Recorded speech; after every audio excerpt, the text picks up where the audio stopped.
अस्सलाम वालेकुम, Mohammad Iqbal Khan advocate with new legal lecture. आज का जो हमारा लीगल लेक्चर है वो है क्रॉस एग्जामिनेशन। क्रॉस एग्जामिनेशन क्या होता है, इसके बारे में आज हम लेक्चर डिलीवर कर रहे हैं। देखिए, क्रॉस एग्जामिनेशन जो होता है एक दो धारी तलवार होती है। इसका सही इस्तेमाल करना ज़रूरी होता है। अगर आप गलत इस्तेमाल कर लेंगे तो ये आपके केस को कत्ल कर देगी। तो इसलिए ये ज़रूरी है कि आपको फ़न आना चाहिए क्रॉस एग्जामिनेशन का। आपको दूसरे के गवाह को जो क्रॉस करना है उसके मुतालिक आपको जो सवाल पूछने हैं वो सही सवाल होने चाहिए ताकि सही तरीके से क्रॉस हो, वरना आप अपना केस हार सकते हैं। ये दो धारी तलवार है। देखिए, interrogation of the witness is called cross examination. जो इंटेरोगेशन होती है विटनेस की सही तरीके से सच उगलने के लिए उसको कहा जाता है क्रॉस एग्जामिनेशन।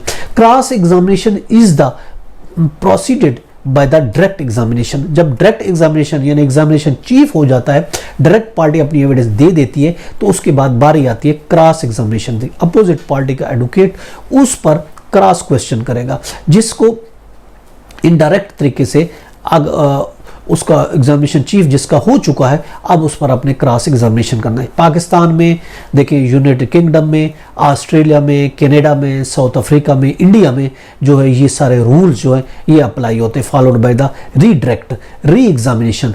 अब उसके बाद जो है अगर पार्टी एक दफ़ा उसने एग्जामिन कर दिया, अब उस दोबारा अगर कोई एग्जामिन करेगा तो आपके पास ये ऑप्शन होगा, आप उसको दोबारा री क्रॉस कर सकते हैं। री एग्जामिन का अगर री एग्जामिन कोई करता है तो फिर आप री क्रॉस दोबारा भी कर सकते हैं। कोर्ट कई मौके देती है क्रॉस के लिए। जब इन एग्जामिनेशन चीफ हो जाता है उसके बाद क्रॉस के लिए आपको मौका दिया जाएगा ताकि आप क्रॉस कर सकें।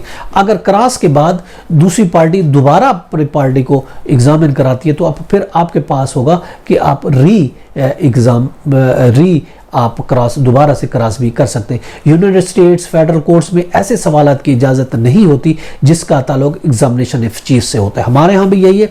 जो आप देखिए, एग्जामिनेशन इन चीफ वाले क्वेश्चन आप नहीं पूछ सकते, आपको क्रॉस क्वेश्चन पूछने होंगे। पाकिस्तान और कई दूसरी यूनाइटेड स्टेट्स की जो रियासत हैं उसमें इजाज़त होती है कि आप जो है लीडिंग क्वेश्चन होते हैं वो एग्जामिनेशन चीफ के होते हैं, आप लीडिंग क्वेश्चन नहीं पूछ सकते। In cross examination allowed leading questions, this is done on oath. Oath पर जो होता है वो आपने एग्जामिनेशन चीफ में जो क्वेश्चन होते हैं वो लीडिंग क्वेश्चन होते हैं, और जो लीडिंग क्वेश्चन होते हैं आप क्रॉस एग्जामिनेशन में नहीं पूछ सकते। याद रखें, ये एक आर्ट है।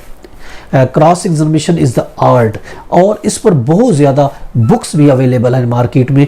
अगर आप उसको स्टडी करें तो आप कर सकते हैं। तो उसके लिए ये देखा जाता है कि आपने जो सवाल करने हैं, सबसे पहले आपको इन चीज़ों को बारे में देखना चाहता है। Do I need cross examination of witness? सबसे पहले आपको देखना है कि क्या मुझे वाकई वो क्रॉस करना है, और इसके बाद आपने डिटरमाइन करना है the goals of the witness, कि आपने किस तरीके से, इसका मकसद क्या है, इस विटनेस को किस तरीके से वो करना है। और इसके अलावा you have to make sure that you have the cross examine plan. आपने सबसे पहले एक प्लान तैयार के रखना है, उस प्लान के मुताबिक आपने उस पर क्रॉस करना है। और याद रखें, कीप इट शॉर्ट, आप एक्स्ट्रा फजूल लेंथ में मत जाइए, हमेशा अपना क्रॉस एग्जामिनेशन शॉर्ट रखें। लेकिन आपको ये पता होना चाहिए कब अपने उसको स्टॉप करना है। जब आप क्वेश्चन कर रहे हैं तो आपको ये भी अवेयरनेस होनी चाहिए। और इसके अलावा आप destroy witnesses credibility through cross. आपने इसलिए क्रॉस कर रहे हैं जो उस विटनेस की क्रेडिबिलिटी है उसको आपने डिस्ट्रॉय करना है। उस डिस्ट्रॉय करने के लिए आपने क्रॉस क्वेश्चन करने। अब किस तरीके से आप कर सकते हैं, एक तो आप उसने अटैक कर सकते हैं उसकी विटनेस की क्रेडिबिलिटी पर, उसकी एबिलिटी पर आप उसको डिस्ट्रॉय करें, और इसके लिए उसकी रिलेबिलिटी पर, उसकी ट्रुथफुलनेस को, ये इस चीज़ को अपने डिस्ट्रॉय करना है। इस चीज़ का नाम है क्रॉस एग्जामिनेशन। दूसरी पार्टी का जो विटनेस है उसकी ट्रुथफुलनेस को चैलेंज करना है, और इसके अलावा रिबिलिटी को आपने चैलेंज करना है, और इसको उसकी एबिलिटी को चैलेंज करके उसकी जो एविडेंस उसको अपने डिस्ट्रॉय करना है। This is the called cross examination. ये था आज का लेक्चर, इसके साथ इजाज़त दे, फिर मिलेंगे। Have a nice day. अल्लाह हाफिज़।